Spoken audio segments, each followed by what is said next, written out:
திருமணம் ஆகும் வரைக்கும் தான் இந்த தொப்புள் கொடி உறவு. இன்னைக்கு திருமணம் ஆன உடனே அவங்க 2 பேரும் கத்திரிக்கோல் வச்சு கட் பண்ணிடணும். தொப்புள் கொடி உறவு கட் பண்ணியாச்சு. இனிமே நீ உன் மனைவி நீங்க 2 பேரும் தான் ஒரு குடும்பம். இதை அண்டர்ஸ்டாண்ட் பண்ணாலே போதும், குடும்ப ஆசீர்வாதமா இருக்கும். அல்லேலூயா சொல்லுங்க. ஏத்துக்கொள்றதுக்கு ரொம்ப கஷ்டம் நிறைய பெற்றோருக்கு. வாலிப வயசுல கல்யாணம் புதுசுல ஏற்றுக்கொள்வாங்க, அப்புறம் அவங்களுக்கு பிள்ளைகள் வந்தா ஏற்றுக்கொள்ள மாட்டாங்க.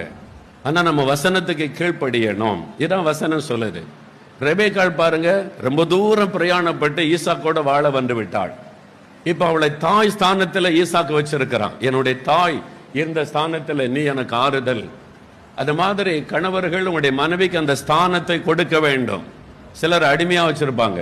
நான் சொல்றபடி கேளு, எங்க அம்மா சொல்றபடி கேளு அப்படி எல்லாம் சொல்லிட்டு, அம்மாவை சொல்றபடி கேட்கணும் அவங்களே இது கல்யாணம் பண்ணணும்